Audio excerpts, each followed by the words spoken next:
So I want to jump past the hype because we've talked about how excited we are about getting the number one pick and the opportunity to draft Cooper Flagg. What kind of player is Cooper Flagg? Basketball player. That is true. I assume. That is. No, you're right. You said something this morning during crosstalk that I was like, that he has a twin brother named Ace? No, that was during our show. Oh. You said his comp was Scottie Pippen. And so I think that's fair. The only place I know that like provides comps is NBADraft.net. Their comp is Scottie Pippen. Yeah. And Scottie Pippen, if he wasn't on Michael Jordan's team, probably could have been a superstar on his own. He was first team All-NBA one of those 2 years. Yeah. And because he was next to Michael Jordan, he was overshadowed often. And there were some thoughts on his desire to really be the best, you know, and all that. And that's why Michael Jordan was Michael Jordan and Scottie Pippen was Scottie Pippen. But if you have a 6'9", 205-pound athletic freak, you have the versatility to do so much more with your team. And that's what I see whenever I look at Cooper Flagg. You watched him play a lot. Yeah. I watched him in the videos. I saw him against Team USA while he was a practice piece for them. Yeah. And he was just schooling all of them. They were like, who is this kid? I've seen other videos of him, and then I watched him during the tournament. I watched him a few other times, and I was like, versatility was the thing that stood out to me the most. Agreed. I think you can move him pretty easily 2 through 4 on the basketball court, positions 2 through 4. I know we continue to talk about positionless basketball, but it's still kind of like a shell of that. I think offensively and defensively, he can play and defend at the 2, the 3, and the 4. And one of the things that I saw, and this was from The Ringer, and I was like, yeah, that's a good way to put it.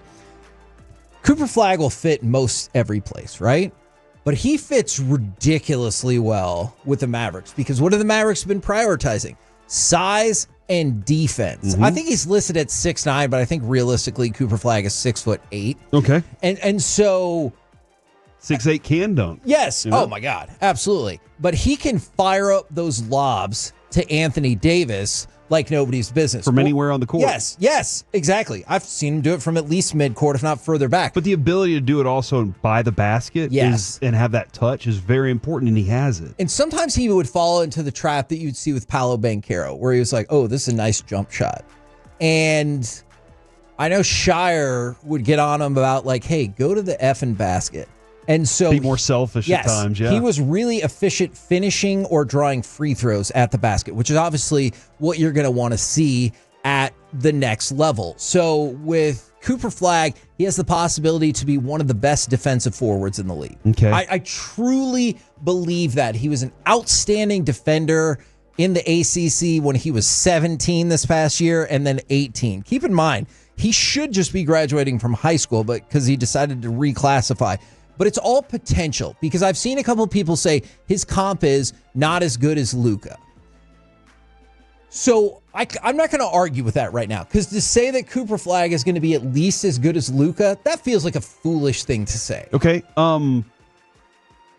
Luka is the main ball handler at all times on any team he's on. That will not be the case here. And this guy is not so that's another reason that he's not as good as Luka. He doesn't have the same touch as Luka offensively. Sure. And granted, Luka would shoot 23 3-pointers and maybe only make 6. That's a reality. You have to be honest. And I say that's 18 points and threes right there. That's really good. But listen to this. Very quick first step for his size. Agreed. And is a weapon taking guys his size off the dribble when facing up. Whenever you can shoot and go to the basket, that's something that PJ does very well too. He can drive to the basket, be physical around the basket, and also whenever it's guys his size or smaller, he can dominate and destroy them. But that first step, the first step that he has, that's the thing that people keep talking about is he blasts right past you with his quick first step. And the thing that you're going to love about that first step is he can do it off the dribble and immediately get the ball. Like you don't have to I know technically that wouldn't be a first step, but I'm saying like defensive first step. If someone gets in the mix, he can absolutely move by them while still dribbling the basketball instead of being like, hey, I have to be in this still position and give me the ball. He's really good off of the pick and roll. I already said he's good at the lob. If he continues at this pace, the two comps that make a lot of sense are Scottie Pippen and Kawhi Leonard. I'm sorry, what? Yeah, Scottie Pippen and Kawhi Leonard.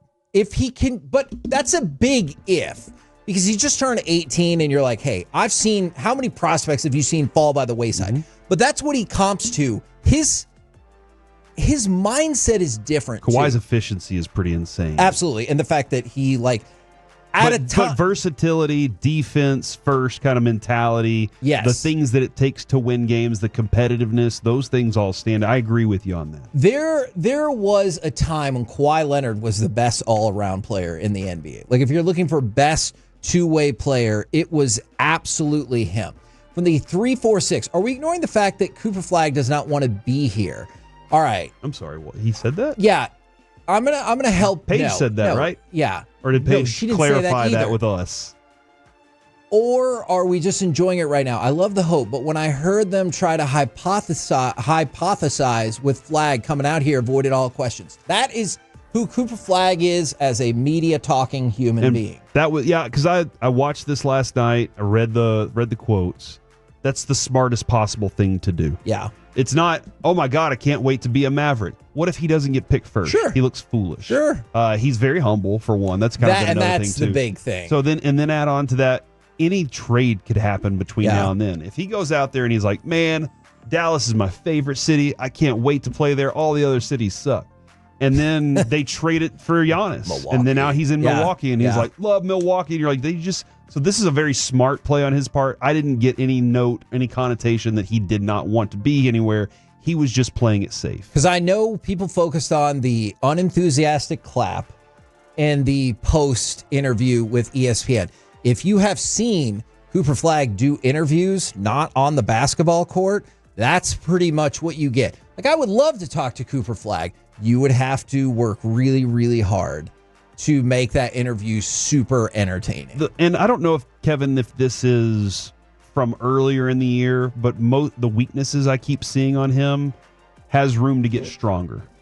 I think that might be the number one weakness. Okay. So you watched him play enough that, like, in college, you were like, no, he has to get... Yeah. You have to get stronger going to the NBA anyway. Yeah, and I mean, he's not built, like, as slightly as some people might be concerned, or, like, when you look at Derek Lively, just in terms of how tall he is and how slender the body is, or how lean it is. He's not built exactly like that, but he could definitely put on strength. The other thing is, you saw him get better as the year went along. Think about it. Yeah. He was almost the youngest player in college basketball this year. I think he's like, I don't know, like the third or fourth youngest player in all college basketball. He won every single major college basketball award. Despite the fact that he was pretty much the youngest person in college basketball, he won all of the major awards. He got better as the season went along. You look at the first couple of months in his three-point shooting, not so great. And it ended up moving in the right direction. He could potentially be a 40% three-point shooter, but also be a good defender and mercilessly take you to the basket and finish it off. That is a hell of a combination of skills. Notre Dame was his biggest, most explosive game, right? That was 42-point night. Oh, yeah. That was in... He was in that 26, 24 range a lot of times.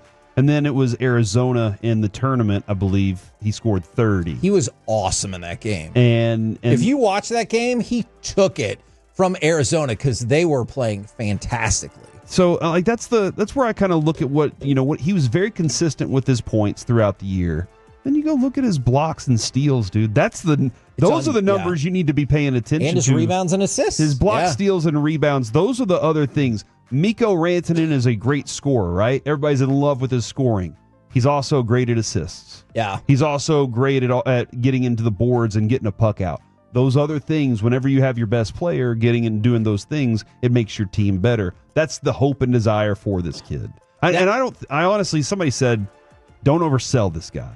I don't think we're overselling. We're trying to point out the weaknesses just as much as but everything I read has all these notes of we're kind of nitpicking at a player with sky high potential. Worst case scenario, he's probably the third highest ranked prospect in the last decade.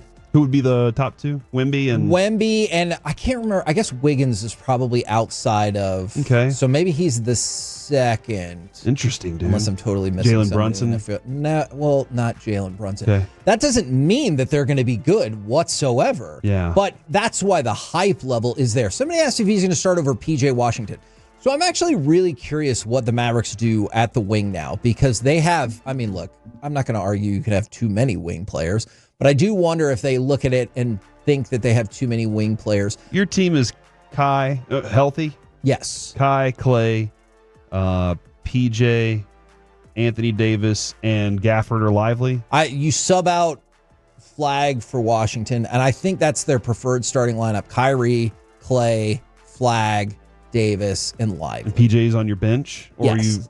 But now think about it. That's a deep The bench, next dude. wave of your bench will include PJ Washington, Najee Marshall, Daniel Gafford. And when we say bench, like, keep in mind the way that they use Derek Lively and Daniel Gafford. Like, it's not necessarily like you get 38 minutes and you get 10 minutes. That's not really the way they do it. I still am not really sold on Klay Thompson at the 2 as a starter. Zion, thank you very much. Zion is there you go. Yeah. is the other one. And so, but this is interesting as well, because this is not really accurate from the 510. Zion was way, way higher. Not really. So Zion became the number 1 pick in his first year at Duke. Oh, really? And what I mean by that is he was the 3rd overall high school prospect. It just so happened that Duke got 1, 2, and 3 that year and still didn't win the national championship. And then they saw championship. he was an alien sent to Earth. And so he got hyped up as it went along. And he got to the hype level that I don't know if I've seen in college basketball in like 30 years. So from a prospect ranking, Zion is not necessarily higher than Cooper Flagg. From a hype rating, for sure. But from a prospect rating, Cooper Flagg would have been the number 1 pick in this draft last year for sure as a 16-year-old. Who had just, or maybe somebody who just turned 17. Wow. And you go back the year before that, he definitely would have been in the mix. Like, he's been on the radar for a long time from the 817. But when Kyrie's not out, who is running the point? And that is a very valid question. You do not, by any stretch of the imagination, want Cooper Flagg to run the point. He can occasionally bring the ball up, but you do not want him as like a primary point person whatsoever. But you also told me you wouldn't want Trey Johnson running your point. That is like true. You were like, no, he's a true 2. I love the idea of pairing Trey Johnson with Kyrie Irving. I wonder how much more run they give to Brandon Williams. Or I wonder if you look at some of that wing depth that maybe somebody thinks is superfluous, they'll go get another ball handler. I'm not sure, but that is a very valid question, especially because you don't think that Kyrie will probably be back until January. And some people brought up Max Christie. So Max Christie is another person that, like, maybe you use him instead of Clay in certain situations, or maybe he's another part coming off your bench. This is not a final roster. I just think the Mavericks would probably love it to be Kai, Clay, Coop, Davis, and Lively. Yeah. And somebody said Brandon Williams and Exum. Okay, that's like all those conversations are fun. This team is long. Like that, like adding him to this team, you continue to add length and athleticism, which it seems like Jason Kidd and Nico have wanted the entire time. More athletic. You know, Dirk was not the most athletic, and for a long time, Kevin, those teams weren't athletic. You'd be like, we got Walt Williams. He can shoot the 3. He's the wizard. And then you're like, but we're not a very athletic team. And the more athletic you are, the better you are on defense, which is what they want. From the 214, and we'll expand on this. By the way, you're right, person who said I drifted into Zion. Hopefully that answered more of your bench questions. That's a fair critique.